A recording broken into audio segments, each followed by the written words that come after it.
L'Éthiopie ne fait plus aujourd'hui la une de l'actualité. Même si le pays est toujours en proie à d'énormes difficultés, la tragique famine qui a touché ce pays est aujourd'hui enrayée. Et pour ce faire, l'aide internationale n'a pas manqué à l'appel. La mobilisation humanitaire est venue du monde entier. La région Champagne-Ardenne a elle aussi participé à sa mesure, à ces aides. Il y a 2 ans, le conseil régional avait donné 700 000 francs. Bernard Stasi s'était d'ailleurs rendu sur place à cette époque. Il y a quelques jours, une délégation régionale est retournée sur place pour mesurer l'œuvre accomplie. Une de nos équipes était du voyage. Cette balance pour peser les enfants est tout un symbole. Elle représente l'ombre du passé.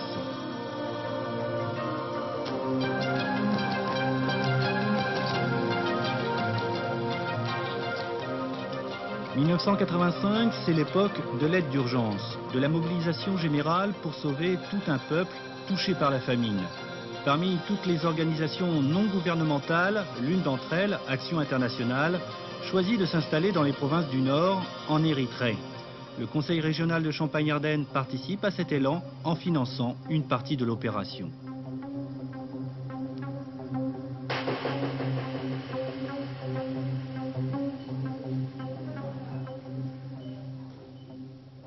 Deux ans plus tard, le problème de la malnutrition a été résorbé. Les centres de secours se sont transformés en centres de soins.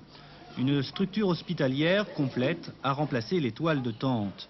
Action Internationale, grâce à l'argent reçu, peut désormais développer tout un programme de formation médicale. C'est le but principal de leur action et de l'usage des crédits accordés.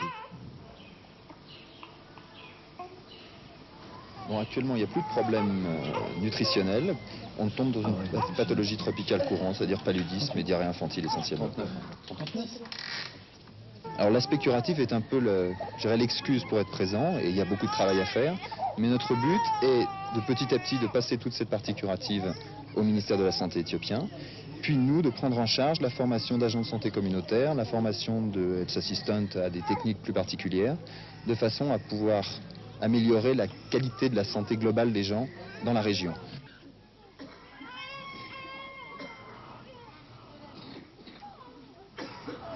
Ici, pourquoi vous faites payer? Parce que, en fait, c'est important que les gens fassent un effort pour venir. Il ne faut pas développer un assistanat complet. Et on s'aperçoit que la somme qu'on leur demande est une somme très faible et que ça n'empêche absolument pas les gens de venir. Les gens viennent, y compris pour des pathologies très bénignes, et préfèrent payer un petit peu et venir nous voir. Question de dignité. Peut-être, ouais.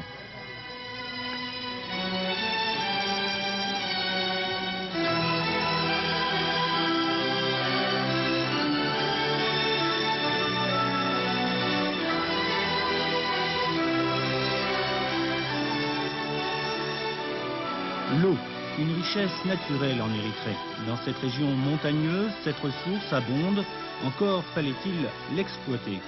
Action Internationale, avec les associations paysannes, a réalisé tout un programme d'irrigation et de puits. Au total, sur la commune de Rama, 22 hectares ont été irrigués et les 40 000 habitants disposent de 60 000 litres d'eau pure par jour. Toutes ces réalisations ont fait l'objet d'accords avec les ministères de l'Agriculture et de la Santé. Un travail en commun qui n'empêche pas une certaine vigilance. L'équipe d'Action Internationale doit souvent discuter pour interdire tout détournement. Et au niveau de l'eau, il a fallu aussi qu'on se batte pour... il a fait qu'on insiste sur un prix réel, qui correspondait au prix de revient de l'installation, et non pas un prix qui aurait permis de financer autre chose. Pas comme par exemple, il voulait financer quoi avec une taxe? Je ne sais pas, quelques manifestations ou quelques constructions à caractère politique. Préserver son indépendance, donner toute l'aide internationale au peuple éthiopien, c'est la tâche d'Action Internationale. Une mission difficile à remplir dans un pays en guerre.